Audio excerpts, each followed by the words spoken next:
Aggressive men bent upon conquest have always overwhelmed the weaker peoples they would conquer, plunder, and enslave by their superior strength and force of arms.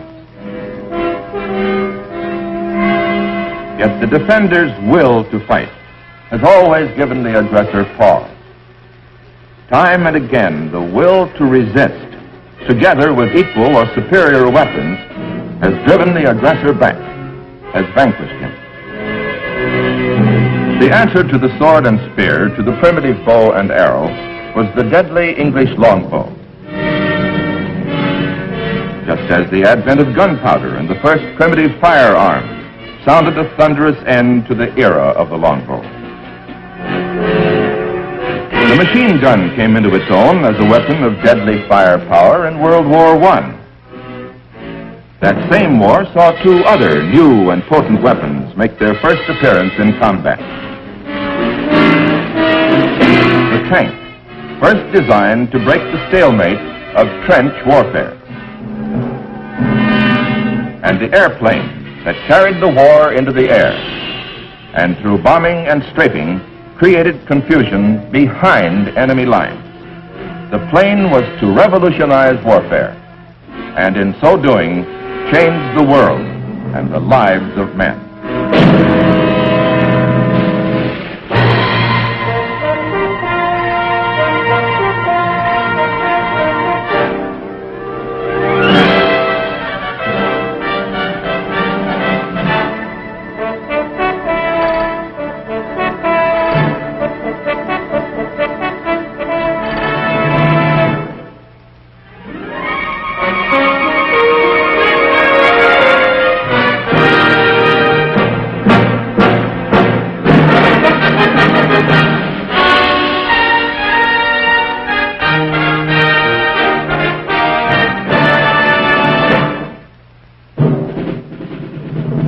Less than 2 years after World War I, the war to end all wars, Poland, backed by France, attacked Soviet Russia and tiny Lithuania to reclaim ancient boundaries.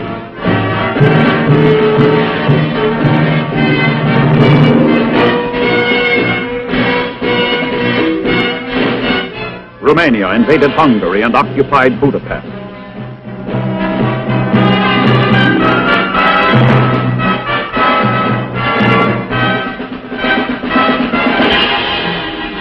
Czechoslovakia clashed with Poland in a border dispute.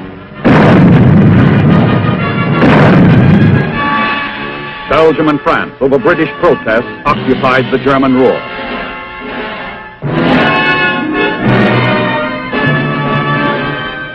A far-flung series of seemingly unrelated events was beginning to weave a web that eventually would enmesh nearly all mankind.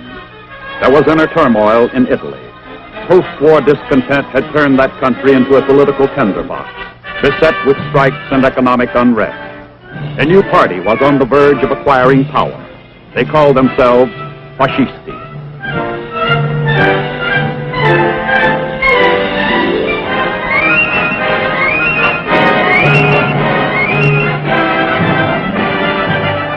Benito Mussolini, an ex-newspaper editor, was their leader.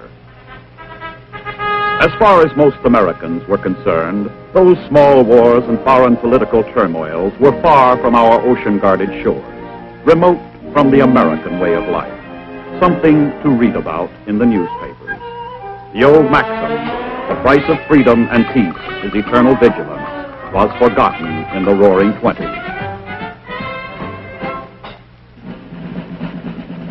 During the years immediately following World War I, the chauvinistic Prussian mind, stunned and humiliated by defeat, began planning for the next war.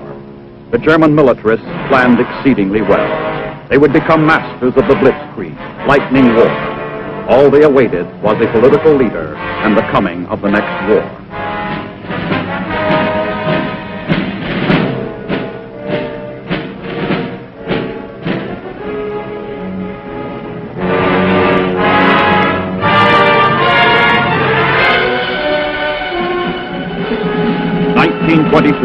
The bombastic newspaper editor with a gladiator's jaw led his black-shirted legions in a march on Rome, a bold fascist thrust for power. Benito Mussolini was a flamboyant reincarnation of the Caesar God image. He made good copy for the international press.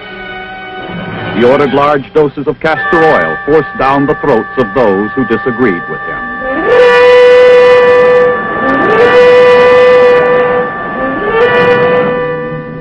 Adolf Hitler, a maniac of ferocious genius, as Winston Churchill was later to describe him, led a beer hall putsch in Munich and was thrown in jail.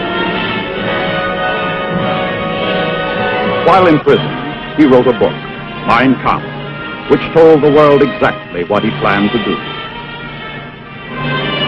Adolf Hitler was merely a rabble-rousing part of the political turmoil in Germany that we read about in the newspapers.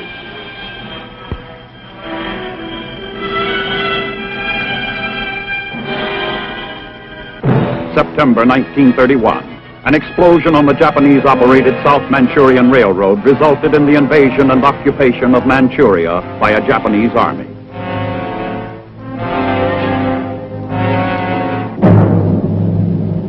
It was a faraway Asian event that we read about in the newspapers. January 1932, Japan invaded the international settlement at Shanghai.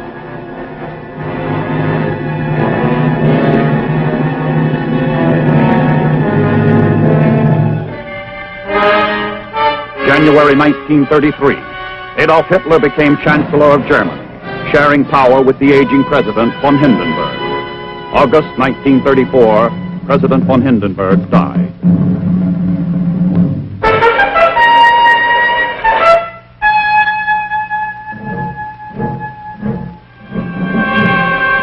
Hitler became absolute ruler of Germany. Now he could do what he had spelled out in Mein Kampf for all to see. In substance, it was, today Germany, tomorrow the world.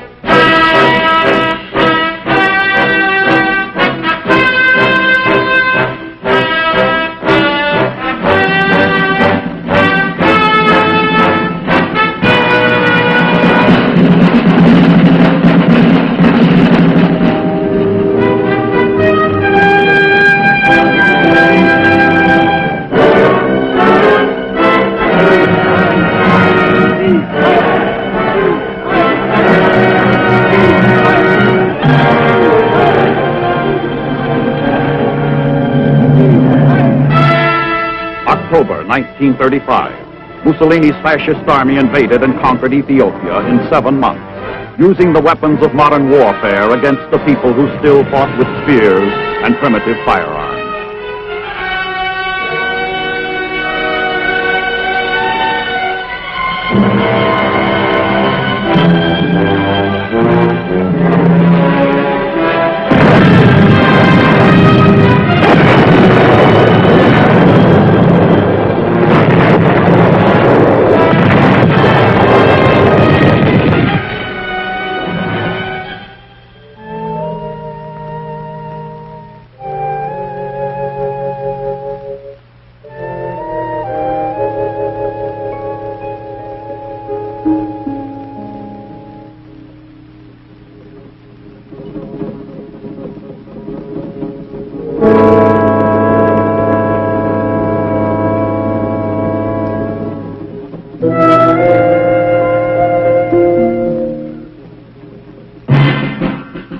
March 1936, Hitler, in defiance of the Versailles Treaty, which only 17 years earlier had ended World War I, sent troops to occupy the Rhineland.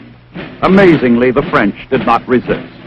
Ironically, the German troops had secret orders to withdraw if the French army did resist.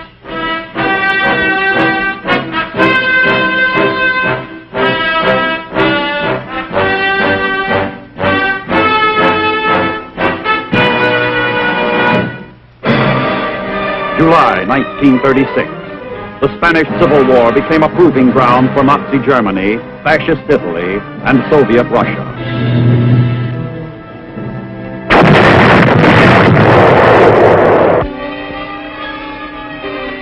They furnished men and weapons to the opposing factions.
October 1936, the Rome-Berlin Axis was formed, an unholy alliance of aggressors consolidating their forces for greater conquests.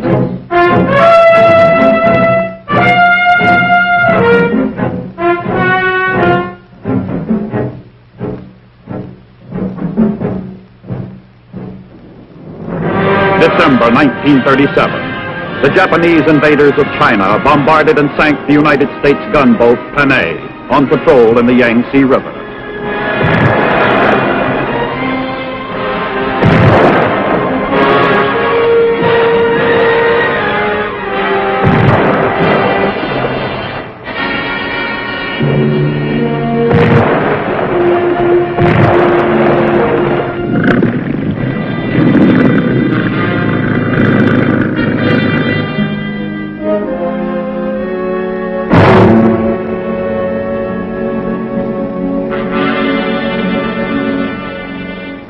Secretary of State Cordell Hull protested angrily. Japanese Ambassador Saito replied, "The Japanese government and people wish to express their profoundest regret to the American government and people on account of this deplorable incident." The apology was accepted. World events were beginning to move with ever-increasing momentum toward a cataclysm of blood. The point of no return was fast approaching.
While the aggressors were either building up their armed might and working toward war, or were actually at war, we Americans read all about it in our newspapers, heard all about it over our radios,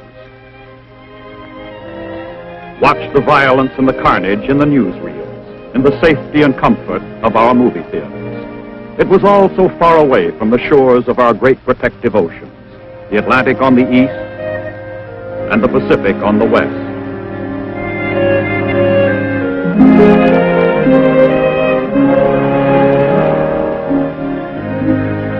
Besides, we had our own troubles.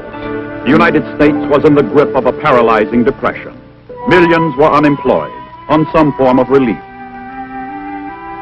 A great drought had destroyed hundreds of thousands of acres of farmlands on the Great Plains, creating an arid dust bowl. Thousands of families were impoverished, made homeless. It was a tragic time of domestic travail affecting millions of Americans. The federal government had taken emergency measures to meet the growing internal crisis.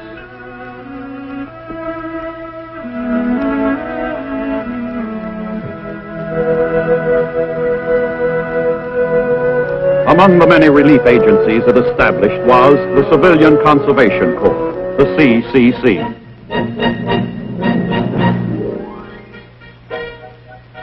It provided work and training for unemployed young men in a program of conservation of the country's natural resources of timber, soil, and water, in reforestation and soil erosion control.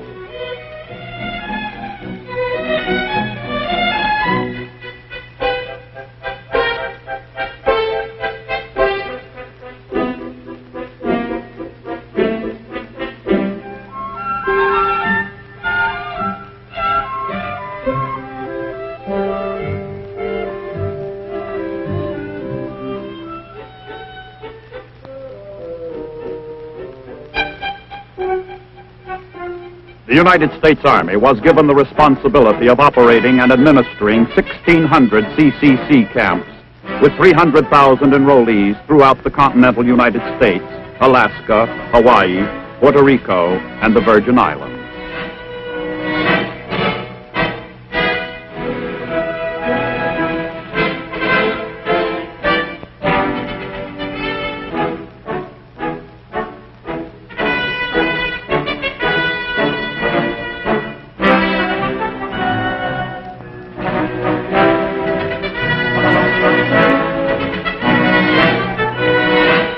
Educational facilities were provided from elementary through high school, as well as college courses. Each camp was commanded by an officer, usually a captain with 2 lieutenants, one as adjutant and the other as supply and mess officer. It was invaluable experience in leadership for Army officers. Military law and discipline did not apply to the CCC camps. To gain respect and authority, officers had to learn to rely on the personal characteristics of leadership. The President took a personal interest in the CCC program.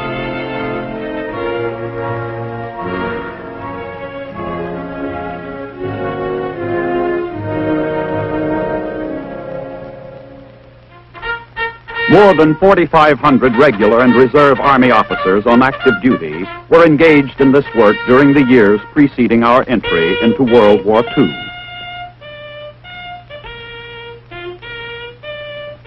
While this goodly percentage of our officer corps was engaged in the peacetime pursuits of making democracy work at home, the officers in the aggressor's armies were being trained, conditioned, and blooded to combat toughness by the brutal war in Ethiopia.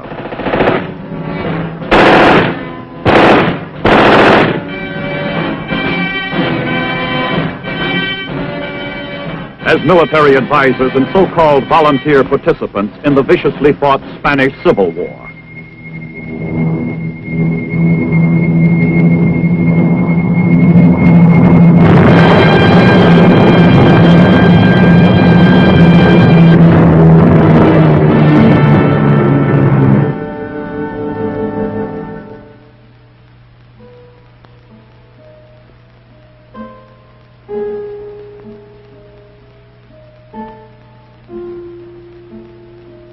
At the same time, Japan's continuing war of conquest in China was honing her armed forces to razor-edge sharpness.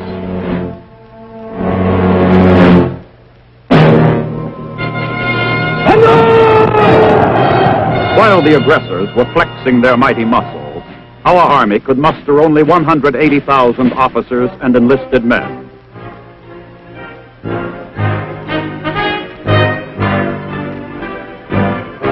The Navy had less than 114,000 men. The Marine Corps, 18,000. A total defense establishment of a little more than 300,000 men.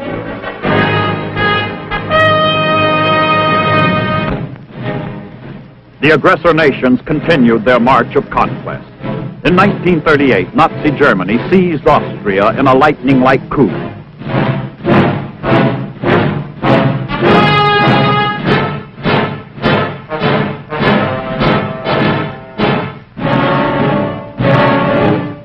At a parley in Munich, in a desperate bid for peace, Britain, France, Italy, and Germany agreed to the dismemberment of democratic Czechoslovakia.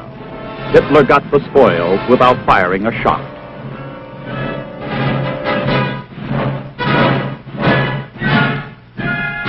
"1938 was a year of triumph for the ever stronger and more belligerent aggressors.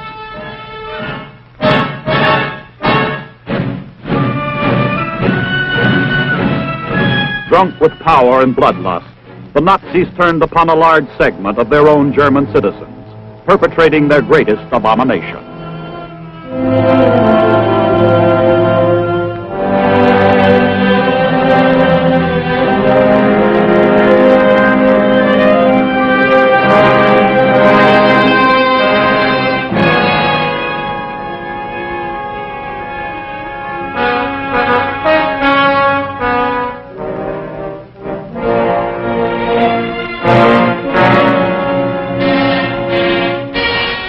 German Jews were herded into concentration camps.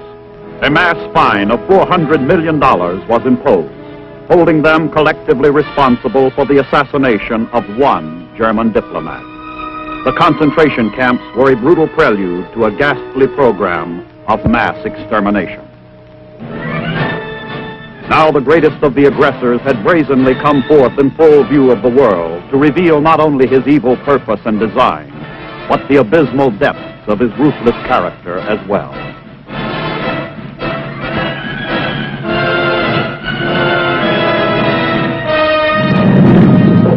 British Prime Minister Neville Chamberlain returned from Munich. This morning, I had another talk with the German Chancellor, Herr Hitler. And here is the paper which bears his name upon it as well as mine. We regard the agreement signed last night and the Anglo-German naval agreement as symbolic of the desire of our two peoples never to go to war with one another again.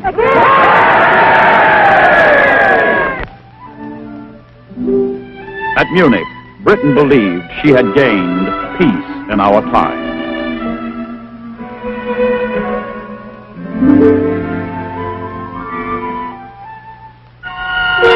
France sat behind her Maginot Line, confident of its impregnability. It was a labyrinth of fortifications, above and below ground, considered at the time the ultimate in military defense. Elaborate, impressive, but outmoded.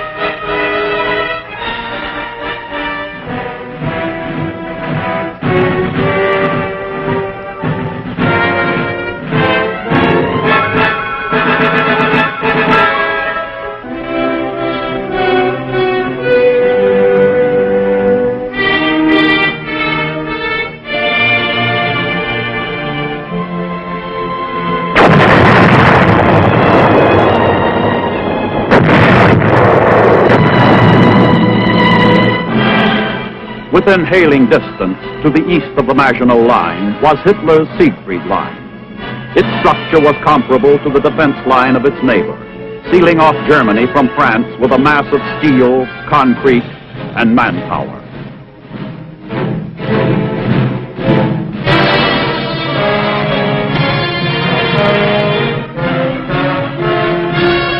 Adolf Hitler toured the Siegfried Line. Now he was a powerful ruler, ready to set in motion his plans for conquest. The United States reacted feebly to the threatening Holocaust.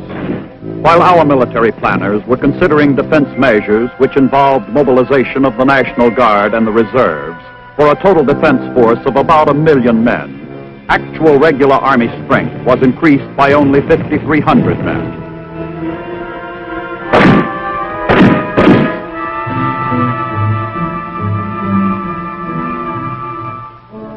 The Navy added 5,400.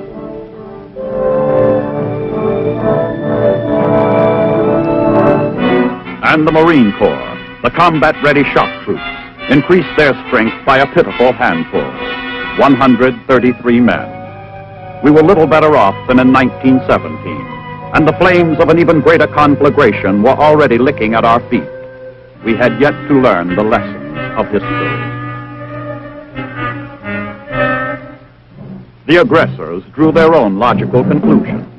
The United States was an isolationist nation, a nation struggling to recover from the grip of a Great Depression. 19% of its workforce unemployed. A total defense force, Army, Navy, and Marines, of less than 320,000. It was the false and fatal economy of unpreparedness, the ages-old invitation to an aggressor.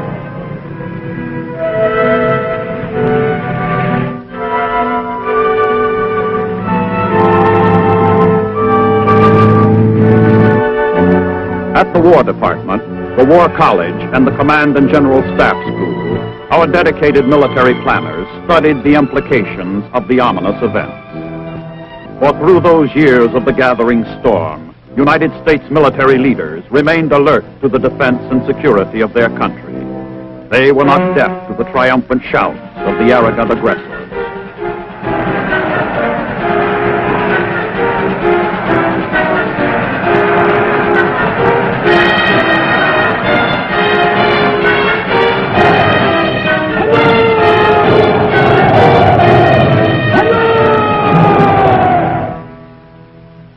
frightening display of ruthless power and evil purpose by the Nazi, fascist, and Japanese militaristic bully boys. Time was running out fast for the free world. Human liberty was in deadly peril. You have just seen the second episode in a special documentary series of Big Pictures, presenting highlights of the history of the United States Army, from World War I to the years of the Cold War, a history which has been dictated by the far-reaching events which have carried this nation from isolationist complacency to immense global responsibilities and commitments in a titanic struggle to defend its own way of life and that of the rest of the free world as well. We know now that military weakness is an invitation for the aggressor to attack. And in the light of that great lesson, that we have finally had to learn the hard way at tragic cost in blood, lives, and resources, we have good cause to wonder if World War II, with all its carnage, would have happened if the free nations had remained militarily strong, if the armed forces of the United States had at that time been as strong and as ready as they are today. It is a good and significant question.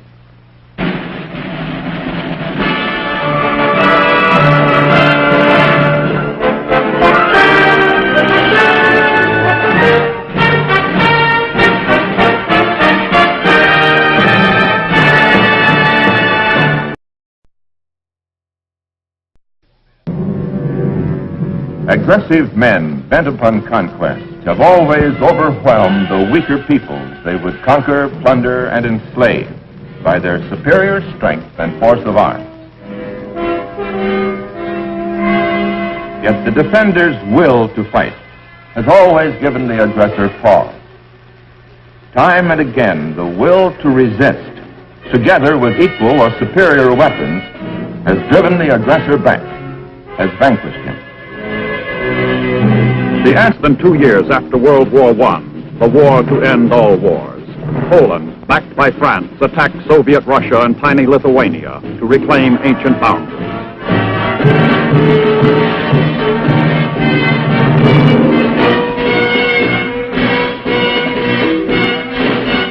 Romania invaded Hungary and occupied Budapest.